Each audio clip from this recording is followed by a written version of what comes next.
ಮತ್ತೆ ಸುಹಾಸಿನಿ ಕಾರ್ಯಕ್ರಮಕ್ಕೆ ಸ್ವಾಗತ ವೀಕ್ಷಕರೇ. ಸಂತಾನೋತ್ಪತ್ತಿ ಸಂದರ್ಭದಲ್ಲಿ ಪ್ರಮುಖವಾಗಿ 4 ಹಂತ ಇರುತ್ತೆ ಅಂತ ಹೇಳ್ತಾ ಇದ್ರು.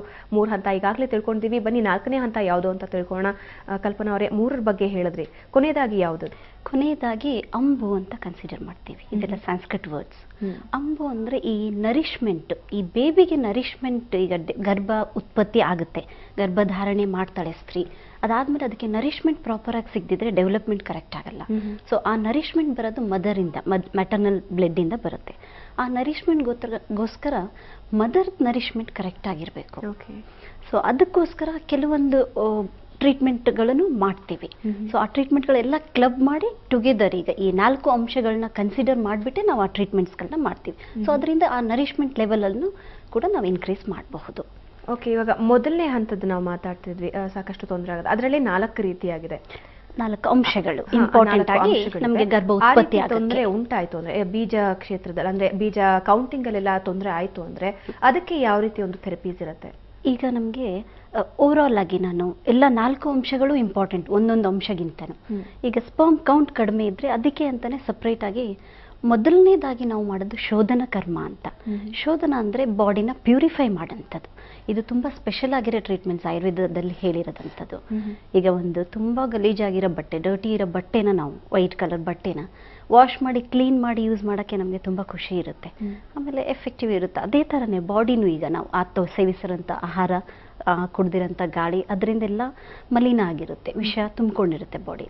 ಸೊ ಅದನ್ನೆಲ್ಲ ಕ್ಲೀನ್ ಮಾಡಿಬಿಟ್ಟು ನಾವು ಔಷಧಿಗಳು ಕೊಟ್ಟು ಟ್ರೀಟ್ಮೆಂಟ್ ಮಾಡಿ ಆಮೇಲೆ ಕನ್ಸೆಪ್ಷನ್ ಮಾಡಿದರೆ ಮಗು ನ್ಯಾಚುರಲ್ ಆಗಿ ಹೆಲ್ದಿಯಾಗಿರುತ್ತೆ, ತಾಯಿ ಕೂಡ ಹೆಲ್ದಿಯಾಗಿರ್ತಾಳೆ.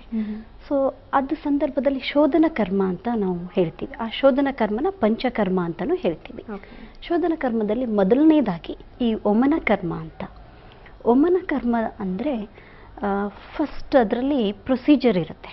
ಸ್ಟಾರ್ಟ್ ಮಾಡೋದು ನಾವು ಆಮಪಾಚನ ಅಂತ. ಆಮಪಾಚನ ಅಂದರೆ ಈ ಡೈಜೆಸ್ಟಿವ್ ಸಿಸ್ಟಮ್ನ ನಾವು ಸರಿ ಮಾಡಲಿಕ್ಕೆ ಒಂದು 3-4 ಡೇಸ್ ಒಂದು ಮಾತ್ರೆ ಕೊಡ್ತೀವಿ.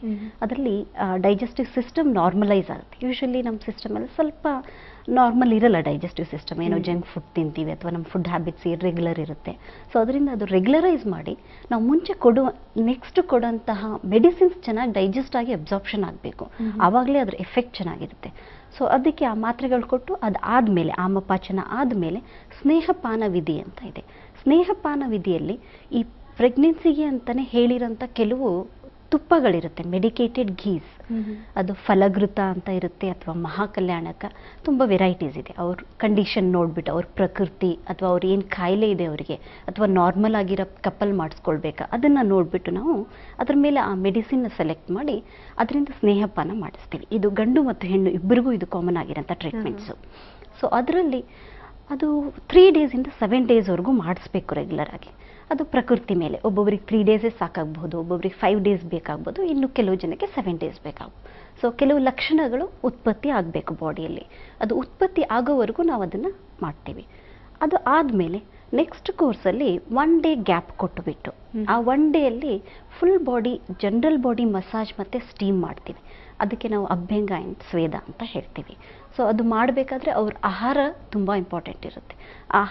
ಆ ಟೈಮಲ್ಲಿ ಆಹಾರನ ನಾವು ಕರೆಕ್ಟಾಗಿ ಡಯಟ್ ರೆಸ್ಟ್ರಿಕ್ಷನ್ಸ್ ಎಲ್ಲ ಹೇಳಿ ಯಾವ ಡಯಟ್ ತೊಗೋಬೇಕು ಅಂತ ಅವರಿಗೆ ಅಡ್ವೈಸ್ ಮಾಡಿ ಆ ಡಯಟ್ ಆಗಿ ನೆಕ್ಸ್ಟ್ ಡೇನ ಒಮ್ಮನ ಕರ್ಮ, ಮೇನ್ ಕರ್ಮನ ಮಾಡ್ತೀವಿ. ಅದನ್ನು ಅರ್ಲಿ ಮಾರ್ನಿಂಗ್ಸೇ ಮಾಡ್ತೀವಿ. ಅಭ್ಯಂಗದ ಅವಶ್ಯಕತೆ ಏನು ಇದರಲ್ಲಿ, ಈ ಟ್ರೀಟ್ಮೆಂಟಲ್ಲಿ? ಇದು ಆ್ಯಕ್ಚುಲಿ ನಮಗೆ ಆ ದೋಷಗಳೆಲ್ಲ, ಅಭ್ಯಂಗ ಮತ್ತು ಸ್ವೇದ ದೋಷಗಳೆಲ್ಲ ಸ್ವಲ್ಪ ಲಿಕ್ವಿಫೈ ಮಾಡಿ ಹೊರಗಡೆ ಹಾಕ್ಬೇಕು. ಅದನ್ನು ನಾವು ಬಾಡಿಯಲ್ಲಿರೋ ವಿಷನ ಹೊರಗಡೆ ಹಾಕ್ತಾ ಇದ್ದೀವಿ, ಅಲ್ಲೇ ಸಬ್ಸೈಡ್ ಮಾಡ್ತಾ ಇಲ್ಲ. ಸೊ ಅದು ಸ್ವಲ್ಪ ಲಿಕ್ವಿಫೈ ಆದರೆ ಬೇಗ ಹೊರಗಡೆ ಬರುತ್ತೆ. ಗಟ್ಟಿಯಾಗಿ ತಿಕ್ಕಾಗಿದ್ರೆ ಅದು ಹೊರಗಡೆ ಬರಲ್ಲ. ಸೊ ಅದಕ್ಕೆ ಆ ಅಭ್ಯಂಗ ಮತ್ತು ಸ್ವೇದ ಮಾಡೋದು. ಸ್ವೇದ ಇಂಪಾರ್ಟೆಂಟ್ ನಮಗೆ. ಅಭ್ಯಂಗ ಮಾಡದೆ ನಾವು ಆಯಿಲ್ ಅಪ್ಲೈ ಮಾಡದೆ ಬರೀ ಸ್ಟೀಮ್ ಕೊಟ್ಟರೆ ಸ್ಕಿನ್ ಇನ್ನೂ ಡ್ರೈ ಆಗಿಬಿಡುತ್ತೆ, ನಮಗೆ ಬಾಡಿನೂ ಡ್ರೈ ಆಗುತ್ತೆ. ಸೊ ಅದಕ್ಕೆ ಅಭ್ಯಂಗ ಮಾಡಿ ಆಮೇಲೆ ಸ್ವೇದ ಮಾಡ್ತೀವಿ. ಇದು ಆದ ತಕ್ಷಣ ದೋಷಗಳೆಲ್ಲ ಸ್ವಲ್ಪ ಲಿಕ್ವಿಫೈ ಆಗಿರುತ್ತೆ. ಸೊ ನೆಕ್ಸ್ಟ್ ಡೇ ನಾವು ತುಂಬ ಔಷಧಿಗಳಿರುತ್ತೆ. ಕೆಲವೊಂದು ಔಷಧಿಗಳೆಲ್ಲ ಲೀಟರ್ ಗಟ್ಟಲೆ ಕುಡಿಸ್ಬಿಟ್ಟು, ಅಷ್ಟು ಜಾಸ್ತಿ ಕುಡಿಸ್ಬಿಟ್ಟು ವಾಮಿಟಿಂಗ್ ಮಾಡಿಸ್ತೀವಿ ಅವರಿಗೆ. ವಾಮಿಟಸ್ ಥ್ರೂ ಮೇನ್ ಆಗಿ ಇದು ಇರೋದು ನಮಗೆ ಕಫದೋಷನ ಕಂಟ್ರೋಲ್ ತರಲಿಕ್ಕೆ. ಆ ವಾಮಿಟಿಂಗ್ ಥ್ರೂ ನಮಗೆ ಈ ಕಫದೋಷ ಏನು ವಿಷೇಟೆಡ್ ಇರುತ್ತೆ, ದೂಷಿತ ಇರುತ್ತೆ, ಅದು ಹೊರಗಡೆ ಬರುತ್ತೆ. ಅದರಿಂದ ನಾರ್ಮಲ್ ಕಫ ಬಾಡಿಯಲ್ಲಿ ಉಳ್ಕೊಳ್ಳುತ್ತೆ. ಸೊ ಅದರಿಂದ ಶುಕ್ರ ತುಂಬ ಚೆನ್ನಾಗಿ ನಮಗೆ ಹೆಲ್ದಿಯಾಗಿ ಬರುತ್ತೆ. ಓಕೆ, ವಮನ ಮೂಲಕ ಕಫದ ತೊಂದರೆ ಏನಿರುತ್ತೆ ಅದನ್ನ ಮೊದಲು ನಿವಾರಣೆ ಮಾಡ್ತಾರೆ. ಇನ್ನಷ್ಟು ನಿಮ್ಮ ಜೊತೆ ಚರ್ಚೆ ಮುಂದುವರಿಸ್ತೀನಿ ಕಲ್ಪನಾ ಅವರೇ.